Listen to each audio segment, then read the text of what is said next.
that a lot also when I coach. When someone tell me, that's what I heard from you. Is that, is that accurate? And I often say, well, not exactly what I meant. So just doing this, spending a little bit time to rephrase what you heard in your own words, what you think, is going to be very, very helpful for you to make sure. Welcome everyone to today's Scaling with People podcast. I'm Guinevere Curry, your host from Guide to HR. And I'm super excited to have Limor Bergman Gross on the call today. And we're going to be talking about coaching and communication techniques and strategies on how to build trust in your teams and credibility with your team members. So Limor, welcome, and love to learn a little bit more about you. Hi, Guinevere. Thank you so much for having me. It's a pleasure being here today. Absolutely. And I know you're calling from Israel, so thank you for being up so late. Yeah, sure. My pleasure. So tell me a little bit about yourself and your history. Sure. So I live in Israel right now and born and raised. And my career has been in tech up until 4 years ago. So I've been a software engineer, and then I grew into leadership positions. Along the way, while having a family, I have 4 children and I'm married. And along the way, we also moved to the US. We lived there for 9 years. Not too far from you, in Colorado, most of the time. Colorado. And 4 years ago, we came back here and I decided to focus on coaching. I have a passion for women in tech specifically, because I really want to make an impact and help women grow and get into leadership roles and to the C-suite. We don't have enough role models, and I want to change that. I love that passion and mission. So, we were talking briefly before we got started here about some of the trends you're seeing in your coaching with your clients. We're coming up, end of the year. This will be going out early in the year. What are some of the trends that you saw for 2023 that might be a continual focus into 24? Yeah, so one of the biggest trends I see is about communication. And so many disconnects, arguments, sometimes, leads to people leaving, is because of misalignment and communication challenges. And I can talk all and on over, about it. But typically it's because we have our own set of values and what is important to us. And we assume that everyone are just like us. And it doesn't work that way. Mm-hmm. And we really have to shift our focus from being more focused on ourselves and what we want and what is important to us, than to focus on the other person. And talk and work with each person based on their values and what is important to them. Yeah, I think that's so true. And I think about it from a sense of how many assessment tools are out there. I'm a predictive index partner. There's also DISC, there's Myers-Briggs, there's strengths assessment by Gallup. There's probably a lot more out there that I could list on and on and on. Well, why do we need these assessments? It's to understand each other's perspectives, point of views, backgrounds, and how we communicate. Spot on with what you were just saying. So how do you coach some of your clients? Generally speaking, obviously every scenario can be a little slightly different, but for our listeners out there who are like, oh my gosh, yeah, this is exactly why I'm like hitting heads with my developer or my co-founder or, maybe even a board member, right? Like, what are some of the techniques that you've been starting to implement that have helped your clients? Yeah, there's one technique that always works. And this is so simple. And it's like every time I'm shocked. So think about it. Someone reached out to me and said, I don't get along with my co-founder, with my manager, whatever it may be. And I said, okay, tell me more about it. And they said, they're not doing this, they're not doing this, they told me this, blah, blah, blah, blah, blah. And then I asked them, okay, what is important to your co-founder? What do they care about? What are the things that kind of they appreciate and value? And they tell me, whatever they think it is. And I said, listen, I mean, this is not exactly aligned with what you told me, the things that are important to you. In fact, based on what you told me, what is important to you, they may not even care about. So it could be, for example, that someone is in an, I work a lot with people in the technical area, like in engineering. So maybe for them, it's very, very important to develop cool software and technology and all that. And then, you know, they may have disconnect with the CEO, but the CEO actually cares about raising funds, about, you know, money, about cost saving, about increasing revenue. So they don't talk the same language. And if they want to have good relationship with whoever the CEO, they need to understand what is important to them and how can they contribute to the overall goal. Yeah, that is a really good point. I mean, I see that all the time. I see, you know, the founders are doing exactly that. They care about fundraising, they care about the investors, they care about the growth of the business. Because without any of that, these engineers don't have a job, right? Yeah. So then it's like, okay, but then on the flip end, engineers are unengaged because they're not getting to work on something exciting and new at the moment. But that's because we got to build the business to be able to have that freedom to then have the capability and the funds to then go and work on something exciting and new. It is a real challenge. So what have you seen in regards to people who maybe get stuck in that? And even when you share that with them, they may have that aha moment, but maybe they're like, well, yeah, but so what? I don't understand, right? Like, what are some of the next steps of like helping them get to the point where maybe they're like, well, I don't know what's important to that person. You know, maybe it's their manager, or maybe it's their department head or peer even. What are some tips and tricks that you could share with us on how to figure out what is that important aspect to the person that they're not getting along with? It's very simple. Ask. Okay, that's it. That's a wrap. We're done with the podcast. Yeah, 5 minutes. so sometimes you cannot I'm just ask, teasing. right? Sometimes you cannot Right, ask yeah. because maybe you have very bad blood going between you two.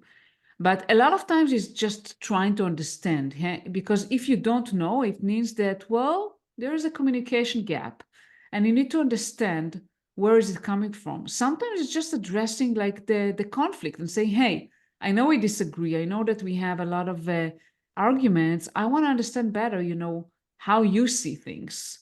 Can you tell me like what is important to you? What do you see that I'm doing that is not aligned? Like really having an open conversation. You know, people a lot of times are trying to avoid the conflict. Oh, yeah. Shy away from the uncomfortable situation, which is exactly the opposite to what they need to do. And I'm not saying you need to go to a battle, like fighting with someone, but Yeah. to address the elephant in the room, you need to say, hey, well, hi, we have a conflict. Let's try to figure that out. Let's try to figure out how we see things differently. And it takes two to tango. So both people will need to be willing to listen, to really listen to the other side, not just to think about what they want to say, but listen and try to understand. Yeah. I love to add to that. Some of the things that I do in that situation, because you know, none of us are perfect. We're always Yeah. growing and learning. I hope every listener out there agrees to that statement. If not, reevaluate yourself, because if you're not growing and learning, you should not be a founder or CEO. That's just my personal and professional opinion, but there we go. One of the things I do is I kind of say, let's level set, let's reset, right? Like we're obviously not on the same path. We're not aligned here.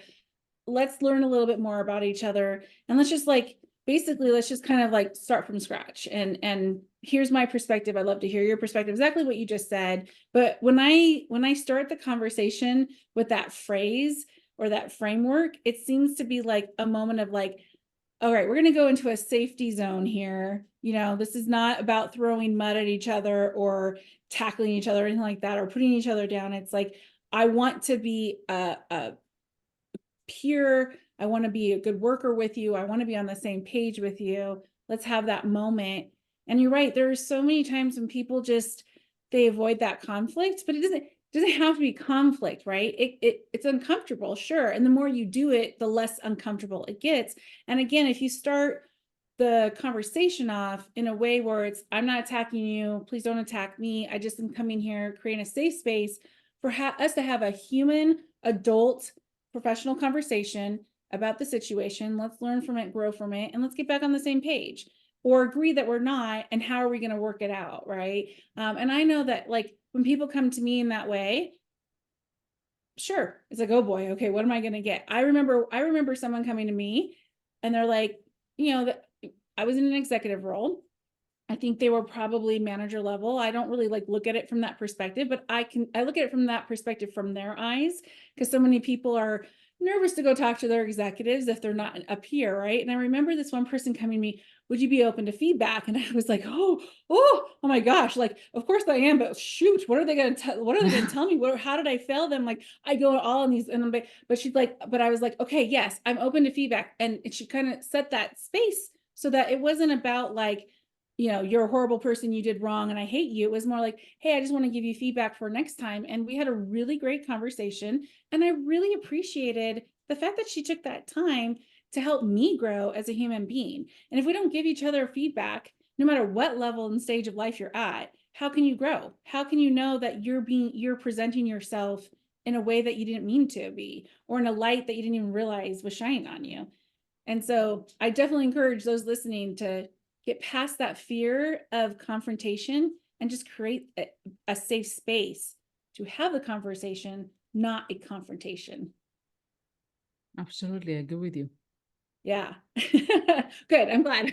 Otherwise, I would have to conflict with you, right? Yeah. So let's jump a little bit. I like to talk about how to establish unambiguous expectations and provide constructive feedback. I think this is another thing, an area I see a lot of executives and managers at all level really struggle with. They think they're clear with the guidance, instructions, expectations, and then 6 months down the road, they're having a conflict with their direct reports and not understanding why you're way over here when I told you to be over here, kind of situation, right? Love to hear from your perspective, what you're seeing out in the world with your customers and how you're helping them get past that. The best strategy would be, if someone tells you something that they expect you to do, is to repeat what you heard. Ooh, yes. When you repeat, I said that, I understood that, whether it's in, verbally or in writing, then they may see something that is not exactly what they meant. Then those kind of misalignments can be realized. And I do that a lot also when I coach. When someone tells me, that's what I heard from you. Is that, is that accurate? And a lot of them say, well, not exactly what I meant. So just doing this, spending a little bit time to rephrase what you heard in your own words, what you think, is going to be very, very helpful for you to make sure. I find that is absolutely gold right there. And I've heard that before. I've actually been working on it myself. It is not an easy thing to like remind yourself to do, but maybe like put a little note or a little frame picture or a little thing on your blackboard or whiteboard or whatever chalkboard you have on your desk. Keep it in front of you, because until you kind of get that as like almost like a breathing exercise, until you get it to that point where you go, okay, I need to remember to repeat back. It is such a good tool, because even when I repeat back what I hear from people, that actually helps them think about how they presented themselves to you, what they said. And even sometimes it starts a conversation, a creative conversation of like, yeah, you're right. That is exactly what I said. But while you were saying it to me, I realized I really wanted to go in a different direction, or I wanted it to be tweaked a little bit. So it opens it up for conversation, and it allows for more meaningful direction for all parties. Yeah, and another strategy would be to ask clarifying questions, because a lot of times what happens, you try to set expectations, but you say something that is ambiguous, can be interpreted to multiple ways. So diving into that and asking, what did you mean by that? What does success look like? How do we know we got there? How do we measure success? So asking those questions can help. Sometimes the person wouldn't know exactly themselves also. Yeah. So it helps They them might as be well. vague because they don't have the answers, Yeah. right? Yeah. And again, that can open up to a dialogue of, you know what, that's a great question. I don't know. Let's talk, let's brainstorm and figure out what that looks like. What does Yeah. good look like? What is success? How are we going to measure it? You know, another thing, sometimes depending on the conversation, I will, I had someone that was reporting to me a while back ago who taught me this one, tell me more. Like that is such an easy thing to say, and it opens it up for more conversation. Or sometimes like, I want to pull on that thread a little bit. Tell me more about what you mean by that. Yeah, I love that. That's so great. Okay. So yeah, talking about leadership and team development skills, specifically, I know your area, subject matter expertise is on the technical side. What have you seen like technical managers? What, okay, let me back up. What I see in the technical landscape from an HR perspective is, oh my gosh, this person's an amazing developer. They've grown up. They're now a principal or a very high level person. We want them to become a manager. And then they become a manager, like, why? They suck. We're going to have to fire them. It's like, okay, but what just happened? You took someone who was an amazing developer and then threw them under management and expected them to be as amazing in management, but then didn't give them any tools, any training, any support. Management is not producing, is not a developer. And no matter what area of expertise you are, management is not that. It's, so what have you seen some of the bigger struggles are, especially on the technical side? I feel technical managers really struggle in this area more so than others. Maybe it's just because of like the human nature of being a tech individual. What have you seen that has been a hurdle for a lot of new tech managers that might be something that impacts them in the long run of becoming an executive down the road? Absolutely. So first of all, I would say before that, not everyone wants to be a manager. That's not the only 100%. growth Yeah. path. So it's not for everyone. Yep. Some I people would will agree prefer with to that. be technical and dive deep and solve problems, and that's what they like doing, and that's okay. So there are multiple challenges that managers face. First of all, detaching, letting go of control of some things that they used to do to solve problems, to code. And sometimes it's not just coding, architecture, reviews, just to let go of control, to let others make some decisions. So This not is get caught really up in the difficult. weeds and Yeah. delegation. Yeah, this is really difficult for many managers to delegate. I think that's for any manager out there, For any not manager, just yeah. technical. Yeah, I mean, yeah. I see some CEOs still struggling with delegation and not Yeah, getting into the that's right. weeds. Yeah. So Yeah. letting go of the things that they used to do, to be in there, because it feels very weird that someone else, whoa, maybe someone is even doing that better than me. What does it mean about me? I'm not so good as I thought. Yeah, could be. I remember the moment when I had that aha moment of like, delegation is the best thing on the planet. Because then it was like, then it freed me up to do other things, try new things, learn new things, and grow my career as a leader. But it's hard. It's that transition is very hard. Absolutely, yeah. The other What thing are is, some tricks that you've seen? Sorry, let me re-ask yeah, that. yeah. What are some tricks that you give people of how to like recognize they're in that moment of getting into the weeds and or not delegating that can like be a trigger for them or something they have on their, little cheat sheet that they keep up on their desk, just to kind of keep things in mind to help them get past that to be the delegator king and queen.